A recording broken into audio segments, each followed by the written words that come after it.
What? I was like, no, no, no, no. Listen, I am not. No. Hey, yo, what's going on, good people? It's Shamar, and we are back with another video. As promised, I have a pretty dope video for you guys. It's dope for me because we're going to be looking at all the studios I've had over these last 8 years.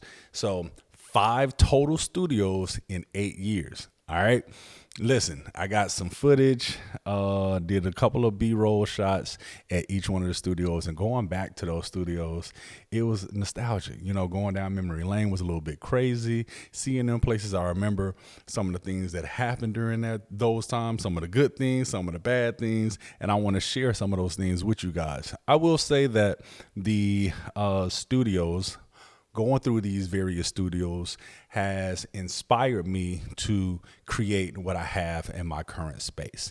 I've looked at those experiences. All of them were co-op experiences, by the way, as well. So myself, along with a few other photographers, we just rented the space together. But my experience in those spaces shaped and molded what I wanted to create over here. And I just kind of wanted to share these things with you guys, right? So getting that B-roll footage and going back and looking at it what it is now and remembering what it was back then, it was crazy. It was crazy, but I enjoyed it. So let's go ahead and dive right into it. So the very first studio was in 2016, and that was in Matthews, North Carolina.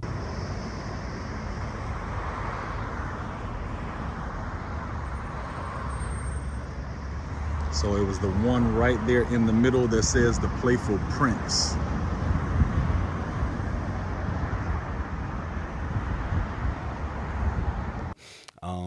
Matthews, 25 minutes away from downtown Charlotte. Excuse me, uptown Charlotte. It was cool. I found it because the photography company that I took my classes at, they hosted a studio class there, right? So we were learning how to do studio photography or studio portraits, and they hosted the class there. And then they said, hey, if anybody's interested in renting the space, you know, you're more than welcome to talk to the landlord. So that's exactly what I did. I talked to the landlord. Again, it was in Matthews on Monroe Road. And to me, of course, the first pro was, this is my first studio space. I'm excited that I get a studio space. And it came with the lights. All I had was my camera. I didn't have any lights. I didn't have any equipment. The equipment and stuff was there. So it was great. And I believe, this part I didn't write down, but I'm going to try to remember what the rent and stuff was. I want to say it was $225 a month. And I got like 8 hours for that or whatever. But so not only was it my first studio space, it was a storefront. So the storefront faced a busy street, and that street was called Monroe Road. Monroe, that street was so busy because it was one of the main streets that took you from Charlotte to downtown Matthews. So a lot of cars drove past there every day. It didn't benefit me much because my name wasn't on the door, you know, but it did say, you know, photo and video. But even with that, it's multiple photographers in here, and that wasn't going to get people to know, hey, Alan Lux Studios is in here. But I thought it was pretty cool that it was storefront, and just kind of describing the building. It was an all brick building. It was 3 units. The photo studio was in the middle. So on the left side, if you're facing the building, on the left side was the dance studio. In the middle was the photography studio. And on the right side was a computer cell phone repair business. All right. The space itself, it was a pretty large space. I don't remember the square footage of the space, but it had 3 sections. So the front area was for like the lobby waiting room type thing. The middle area is where we actually had our class, the sitting portion of our class. So you can have conferences in there. They had tables and chairs. You can have conferences, classes. That's where anytime that I did a photo shoot that required a makeup artist, they would do the makeup in that area because that area also had the bathroom. And then the third area, that was strictly for the photo shoot itself. So open space, had your backdrops, had props that were on the sides, had your camera or your studio equipment there, the lights and everything like that. So pretty dope space, pretty open in the beginning. And I say in the beginning because I'm going to get into some of the cons as to what happened and how it evolved over time. But what else is a good thing? I got my notes right here to my side, so you'll see me looking back and forth. But let's see. Oh, well, we're going right into the areas of opportunity, if you will. So, like I told you, it was a dance studio to the right side, to the left side of us, and they were cool. It was a black-owned dance studio. The instructors were cool. The dancers were cool. The only thing was the parking situation. You had probably roughly about 20 parking spots, if that. I'm gonna say 15. Yeah, I'm gonna say 15 because it's probably about 10 going across right in front of the building, and then right across from it was probably about 5 to 7 at most. But that was a nightmare when they had dance sessions going on. So as the parents were either dropping off or picking up their students from dance class, you can only imagine how much of a nightmare it was. There was no roundabout. It was only one entryway into our parking lot, and then the parking spaces were ate up. They were gone very quickly. So if I scheduled a shoot during the time of one of their dance classes, myself and my client, we would either be, let's say that we were ending the shoot, and then at the same time we're ending the shoot, these parents are coming to pick up their kids. It would be a nightmare trying to get out of that parking lot because you're having to wait for these parents to pick up the kids and get out the parking lot too. And mind you, Monroe Road is a very busy road, so you're having to wait on this traffic that is on the main road for these people to get out, and then for you to get out too. Nightmare. I tried to avoid the times of day that they did have dance class. The other one, the more painful con, was the landlord was the actual owner of the computer repair business. And I'm going to just flat out say it. He was a hoarder. He had stuff everywhere in that computer repair store. Now, he filled up the computer repair store to capacity, and therefore all of his computer devices and cell phone parts and all that stuff, the overflow was in the photo studio. Right. So we got computers everywhere, all these devices, all these electronics, and it was embarrassing to have clients come in there and have to step over computers, move out of the way, dodge stuff, and then they would always ask, "Oh, Shamar, do you repair computers too?" And I'm like, "No, I do not. I'm a shooter. That's all I do. I don't handle computers." And how do you explain to them why there's so many computers? And I'm not exaggerating. Like everywhere, they were everywhere. If y'all have ever seen the show Hoarders, it was bad. So, yeah. That and now I will say in the back where we had to shoot in the photo studio part, that was always clean, very open. Equipment was where it was supposed to be. There was no computers or anything back there, but the front two areas, the lobby and the get ready area, if you will, for a photo shoot, it had crap everywhere. So to get through all that crap just to get to the back, it was too much. And I'm all about the experience for the client. And it's not just the experience when they're in front of the camera. It's the experience when they call you, when they email you, the moment that they get to your studio and they walk through. All of that is a part of the experience. And if you're having to climb computer tops and jump over monitors like they're hurdles, that's not a good look. So I decided, okay, it's time for me to go. I can't do this anymore. Yeah, it's time to go. So, second studio, that one was located in NODA. NODA it stands for North Davidson. So they've created their own community over there. It's a very artsy, creative area.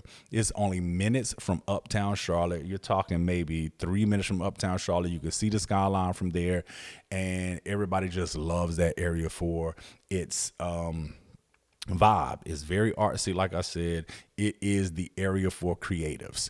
I love the space in and of itself as well, but more importantly, I love the area, the location, because they have murals everywhere. You can opt to shoot outside. You don't always have to shoot in the studio because there were so many different artistic pieces outside. The landscape of it all was very creative, right? And lended to shoots and stuff. The space itself, it was not as big as the first space. I do believe it. I know it was under 1,000 feet. I want to say it was probably about 800, 850 square feet. It did have 2 shooting bays. It had a MUA station with these Hollywood lights on the mirrors. Also had a kitchenette. And then my favorite part was the rooftop. We had access to a rooftop, and I got some pretty dope shots on that rooftop. At one point, I was trying to get all my clients, hey, get out here. The only thing you had to do was climb through a window. So that's how we accessed the rooftop. But listen, if you climb through that window, trust me, it was going to be worth it because we were going to get a dope shot out there on that roof. But I like that space because of the sleek, sophisticated look of it. You had exposed duct work. It was like a loft, a lot of woodwork going on. The ceilings were wood. Like I said, exposed duct work and stuff. So it was pretty cool. It was a vibe. What I didn't like about that space was the parking. Here's a second location where we have an issue with parking. Now, the video, some of the B-roll I got here, you can see this parking lot that's right behind the studio itself. That was unassigned parking. There was multiple businesses in that building, and anyone can grab that parking spot at any time. And guess what? Those parking spots were typically always full. I would say every blue moon, every purple moon, I might get a spot, but mostly I would have to unload and then go find somewhere to park. And that was either street parking or paid parking. I didn't play them games with the street parking because I didn't know what was what. They had signs everywhere. The signs were very hard to read, and you always were at risk of getting towed. So I would always just go find me a parking lot, and I just paid at the parking lot. And the same thing for your clients. So back to that whole client experience, I didn't want them to have to worry about getting towed or worry about having to read these signs and figure out where to park. So, I would show them the parking lot that I parked at, and then, they did have to pay. I didn't like that part of it, but, made it work. Nobody ever complained about it, but I didn't like the fact that they had to pay to park. Second thing I didn't like was the stairs. Whew. Stairs. So that the B-roll video is showing you the stairs outside of the building, right? That's just one set of stairs. Once you get in the building and get to the unit, you got to go up just as many stairs inside of the unit to get to the unit itself.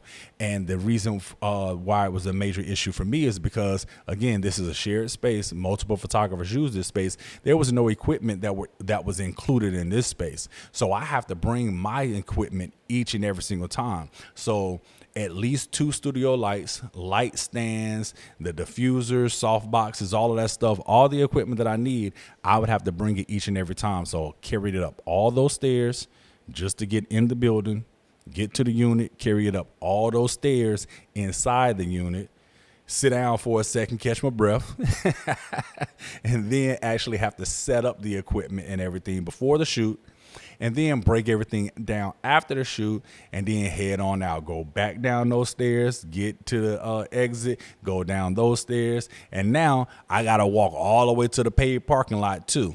That was a lot. I did it for a while, maybe 18 months. But yeah, that is one thing that I did not like. I was like, yeah, going forward, everything is going to have to be a walk up, or they're going to have elevators, because I ain't going to be able to do it.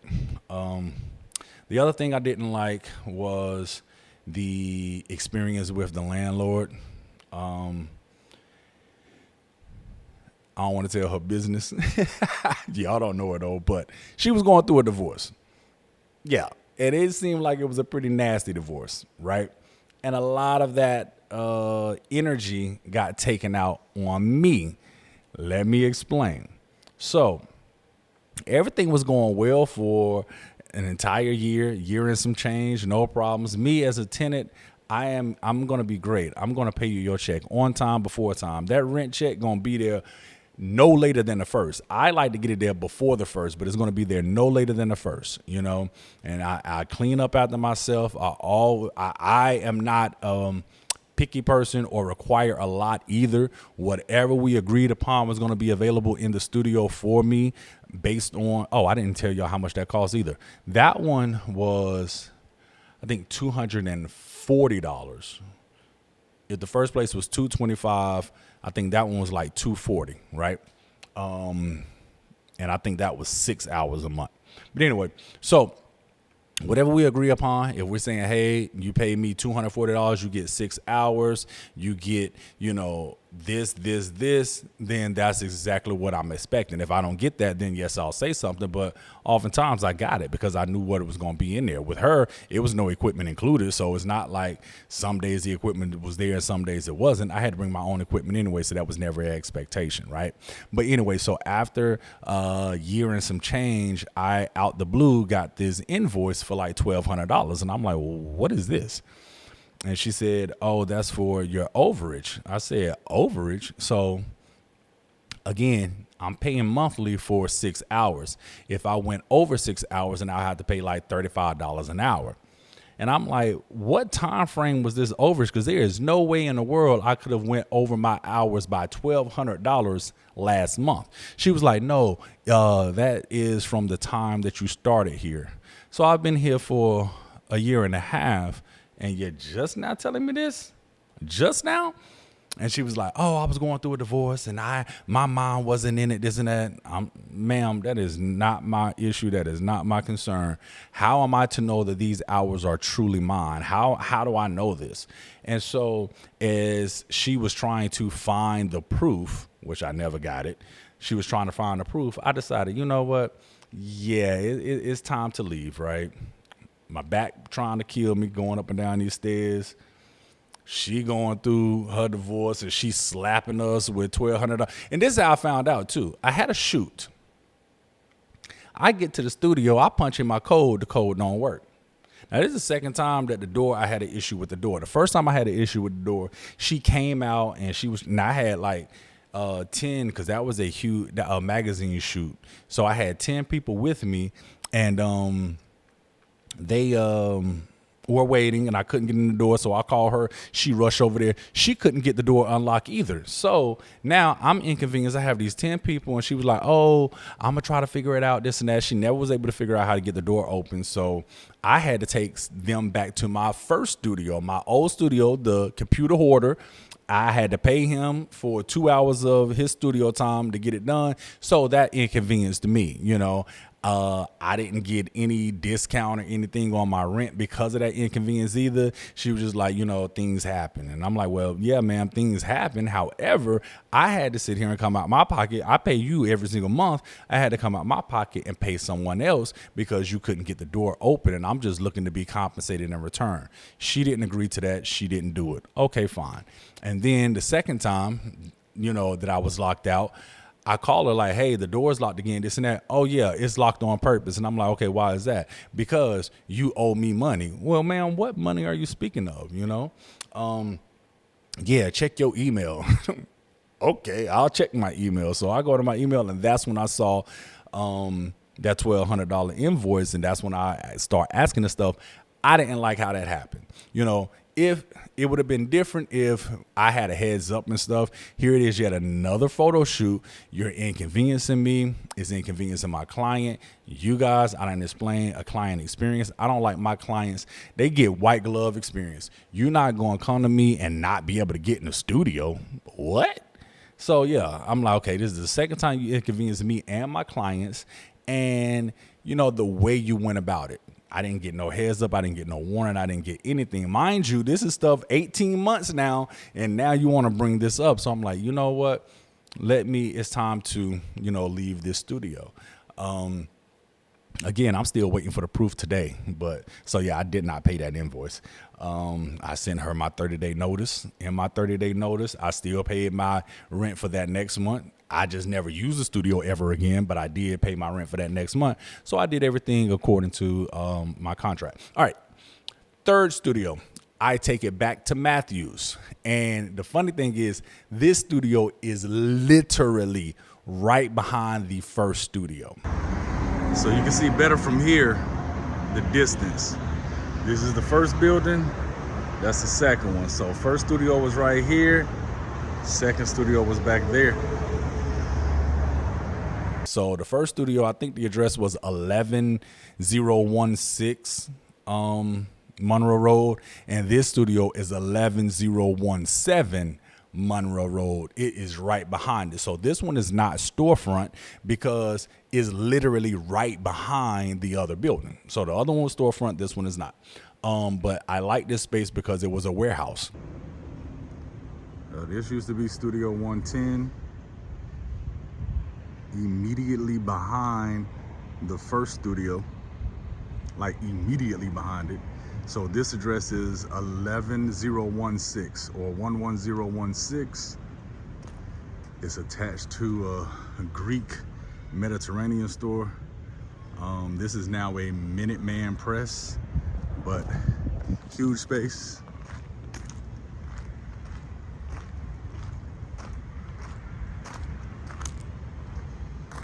They put a window right there now. That used to be an exhaust fan for like the HVAC that did not work, but they put a window in there. Super dope warehouse space. You talking about square footage. This is the largest studio that I had, right? In the front area was offices, office area space, right? So one of the rooms was used as the landlord's office. Another room was the makeup artist dressing room. It had a 10-foot mirror with the Hollywood lights going around it so that the makeup artists can do their thing. You can get dressed in there. Another room was a waiting room, and then the other room was a viewing room. It had a 65-inch TV in there. You could do a sales call in there, so have clients come in. They can look at their photos on the 65-inch TV. Then there was a kitchenette with a refrigerator, coffee maker, and stuff like that. And in the back where the warehouse was, you're talking massive space to be able to shoot. Lights and everything are there. They were included. I still use my own because I had already bought mine and had them in my last space, so I was using my own lights. But they had lights available for you, props on top of props on top of props that you can think of. And they had a dope graffiti wall that I truly loved. I even got Spider-Man to shoot on that wall. That was pretty dope. Got some hella shots on it. People really liked that. It had a motorcycle in there. Got a couple of shots with people on the motorcycle. So yeah, a lot of variety in that space. A lot of creativity happened in that space. I recorded a, what do you call it? Virtual, man. What is it called? Job shadow? Is it job shadow? Okay. Job shadow. That's the only word I could think of. So one of my aunts, she's a guidance counselor at school. She asked me to do a video because it was during a pandemic. So she asked me to do a video for her students and talk about me being a photographer. Job shadow. It's not job shadow. Career day. Oh my God. Career day. I did a virtual career day. The graffiti wall was behind me. It was pretty dope. So yeah, that was me first getting my hands involved in podcasting, involved in talking heads. That was one of the very first videos that I ever did. You know, photographer first. That's all I focused on. But that day I was like, oh yeah, I'll show them, talk to them about what I do. God, I don't know why it took me so long to come up with career day. That was crazy. So yeah, that space was dope. I'm trying to think of the one con, and it's a pretty big one. No central air and no heating. Yeah. So some days it could get really hot in there. Some days it could get really cold in there, depending upon the season. Now, there was ways of combating that, right? You had the big old industrial fan for the summertime. You can turn that on so you can open. There was a garage door in there, so you can open that garage door, turn that fan on, and it would kind of bring in some of the air and kind of cool it off. You can cool off the space. In the winter, there was this big, I think they call it a bazooka. I don't know what it was. It's like a tube heater.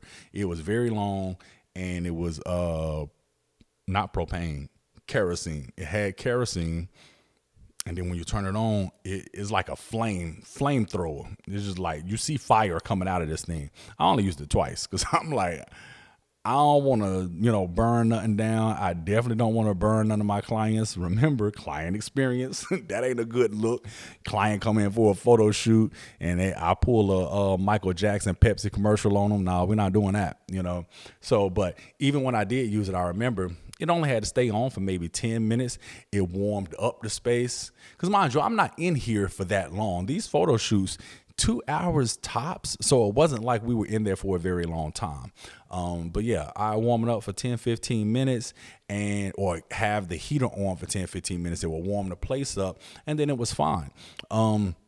But I don't remember too many instances myself where I was super cold in there or super hot, nor do I remember any clients ever really complaining about it. So we worked through it, but I do just remember that was one of the things of, because now I have to figure out scheduling because there were times like, it's over 100 degrees today. Ain't no way I'm going to that studio. No, we're going to have to pick another day. So yeah, that was that space. I had no issue staying there. I would have been there for the long haul until the landlord told me that he was not going to be there anymore. He was leaving the studio. And by him leaving the studio, the reins or the responsibility of landlordship, if you will, transitioned to someone else. Guess who it transitioned to? The computer repair guy. What? I was like, no, listen, I'm not staying here. You mean to tell me Mr. Computer Repair Guy that's in the front building, has a computer repair shop, has the photo studio in the front, right, that is already consumed with all these computer devices, these monitors, these cell phones. You mean to tell me he is now also going to be overseeing this studio back here? Absolutely not. This is a warehouse. Can you imagine how many computers he is going to load up in this space? I'm not going through that again. No. Thank you, but no thank you. And listen, when I had talked to him, because he was like, I know you heard that, your guy is leaving and I'll be taking over. And I was like, I did. He was like, listen, wiping a clean slate, you're out of your lease. You can now, so the lease ends with him effective immediately. You can start one with me, let me just tell you some of my ideas of the place. I want to be able to have, he was bringing a guy to come in and be able to do body work on cars. No, sir, this is a photo studio. And now you telling me that you're going to get somebody to come in here and work on cars. So now my client's going to have to climb over computers, jump over engines, trip over transmissions before I can even take their headshot. I'm out of here. Peace. All right, I'm going to start playing with him, but that's literally what I thought. Like, there is absolutely no way. No. So I left. That takes us to the fourth studio. The fourth studio is located at it's 3120 Latrobe Drive. That's right off of Wendover, and it is maybe 5 miles from uptown Charlotte. Nice location. It is in a business park, so it's off of the main road. You would have to know where you're going to find us, but it was pretty cool in a business park area, executive suites or whatnot. And this space and the experience with the landlord was the best out of all of them. The space itself, pretty open. In the front, you had a waiting area. You had a green room. the landlord's office, and then you had two restrooms. And then in the back, in the studio itself, there was a sitting area to where you can chill. I actually shot some things over there in that sitting area too. But it's a sitting area where some people can hang out during the shoot. Then there was a kitchenette in there, two refrigerators, microwave. They even had like griddle. A griddle. It was not like a stove. It was a stove in there. It was a stove in there, and then it was like this griddle plug-in type thing or whatever. I never used it. But then the studio itself, very open space. Huge. Huge ceilings. You're talking about 25-foot ceilings. The black, they spray painted it all black. The ducts were black and everything. So, that was pretty dope because you got these white studio walls, the black ceiling. Super dope. It did have central air and heating. So that was exciting. And it also had these fans, ceiling fans that came down. And you could turn those on to get air circulating in there and stuff as well.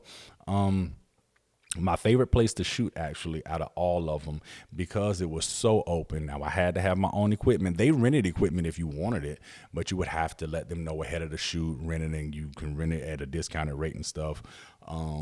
But yeah, I just used my own stuff. I liked the working studio look of the place because I used that working studio and the backdrops that were stored as storage. When the backdrops were in storage and everything like that, the rolls that were vertically hanging and stuff, I used those as backdrops during my shoots. So you could see the studio in the shot and stuff. It gave a different creative look. So I like that about it. Again, the landlord experience, that was pretty dope. Now, she was probably about 4'10". I remember her 4'10", just full of energy, always wanting to have fun and stuff. So yeah, it was a good experience. And I stayed there. Oh, what was the rate over there? Let's back up because I didn't tell you the rate of the warehouse. The rate of the warehouse, that was $240 as well. So that was $240 for 8 hours. So studio number 2, that was $240 a month for 6 hours. Warehouse, $240 a month for 8 hours. And listen, I know I went over my hours every month. He ain't tripped. And I was cool with that too. And he was like, listen, I know, because he's a photographer himself. He's a photographer's photographer. He knew we were trying to grow our business and focus on our things, so he was there to help us. Now, in this space, it was $290. Yeah, first year was $290 for 8 hours. It was a little bit more, right? $50 more a month. I didn't trip on that. It was cool. Plus, I love the space anyway. And then second year, when I renewed my lease, it went up because they needed to include cleaning services in the lease. And what else? Something else I think was included, but I know for sure cleaning was included. So it went up to $325. So I was paying $325 a month for the 8 hours. And again, we didn't focus on how many hours we used per month. We used the Google shared calendar, and it is what it is. I'm pretty sure I went over my 8 hours there some months as well. But overall, great experience. I don't have any cons of this place at all. Great experience. I stayed over there for over 2 years. And then it led us to this space right here. Woo! So yeah, in this space, of course, the major pro is my name is on the door. Every single other space was a co-op. Worked with other photographers. Didn't work with them, just shared a space with other photographers. So met some great people. Met some people that I'm like, oh my God, people like you exist. But yeah. It was a great experience. I would not change that experience of doing co-ops in the beginning for nothing. I think that again is what led me to do a lot of the things in my space that I have done, right? I love the idea of creating a comfortable space for your clients, because some people are comfortable in front of the camera. Some people have never been in front of the camera before. So if you on the moment from them walking in, create a nice, warm feeling, create a nice warm space for them, and they feel the good vibes and the good energy, that's going to help them relax, and that's going to help them deliver, a better photo or a better video, especially in this space. That's what we're doing here. But like I said, the pro is my name is on the door. This is the first location where I've been the owner. We do not have a co-op situation set up. It is just myself and my team that works in this space. I thought about doing a co-op in the beginning, but I was like, I know some of the struggles that some of my old landlords or challenges that they've gone through with people damaging the place, people not taking care of it like they would their own, people not paying their rent, and each landlord I had, they did say that I was a model tenant, and I'm like, yeah, I am. I'm having to tell myself I'm a model tenant, but they've told me about many of their nightmares. And I'm like, I don't know. I don't think I want to go down that road just now, because I'm not just strictly doing, photos in here. I'm also doing podcasts and reels and short form content. So, I need to just keep the space within, don't go the shared or co-op model right now. Open space, the ceilings are 20-foot high wood ceilings. The lighting, I got that changed out in here, so I love that lighting. We have a restroom in here. Now, that's not a yay in comparison to the other spaces, because all my other spaces had a restroom too, but it is a win in this building because all of the business units do not have a restroom. A lot of them don't have one, and they use a shared community restroom, but we are one of the ones that are fortunate to have our own restroom within the unit. Another pro in this space is having the ability to customize it the way that I want, and creating a customizable experience for the clients. So just because y'all already know, just because you shoot right here today does not mean this is where you got to shoot next week. We have multiple sets, different things that you can utilize within the space. But what other lessons? As far as like just knowing how to recruit, because we're not a storefront, only place that was a storefront was the very first location. The other 3 locations, they had to come up with unique ways to market their space and let people know that they were there. So I learned that from them as well. Just knowing how to creating different opportunities for people to come see the space. So doing open houses, doing meetups, getting on social media and sharing those things. I learned that from some of the other landlords in the space. I also learned that I wanted to have a space where it was focused on the twofold.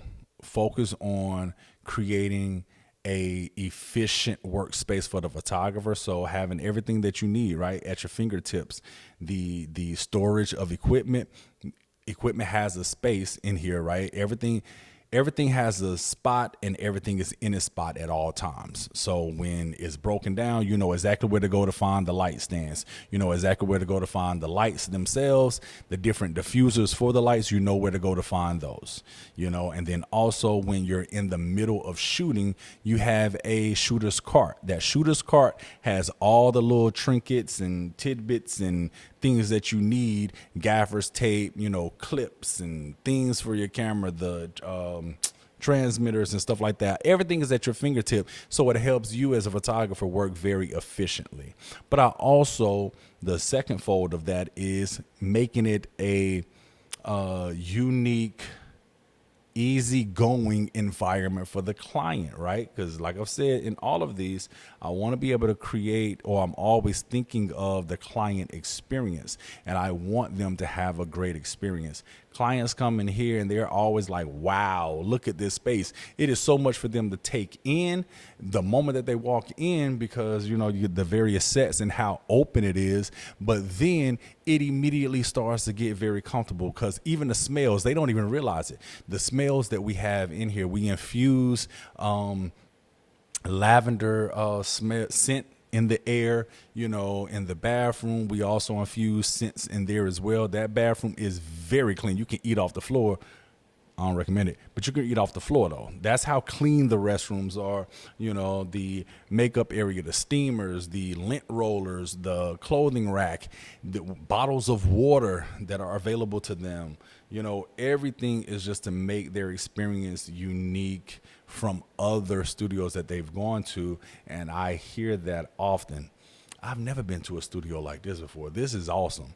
And then if they're coming in for a photo shoot, and they're like, oh, word, y'all do these other things? I'm going to have to come back and do a podcast. I've been thinking about a podcast, or I've been thinking about some reels. And I've had several clients that have come in for a photo shoot, did return to start their podcast or do some talking heads like this video for their social media, and vice versa. People who've come in for podcasts, they're like, yo, I didn't know you was a photographer. And then they come back and then they get a photo shoot done. So, yeah.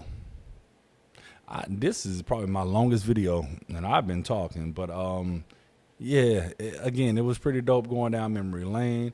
I hope y'all enjoyed seeing some of my other studios. I definitely am going to be here for as long as I can. I'm waiting to buy the place. I'm leasing it right now, but let my landlord tell me it's available to purchase. I'm going to buy it because this is the flagship for Alan Lux. This is the flagship, and then we'll just get other spaces as well. So we're going to continue to grow, but we'll hold on to this space. All right. Hey, I appreciate y'all tuning in, and I appreciate me for getting y'all this video. Hey, and I'll catch y'all in the next one. Peace.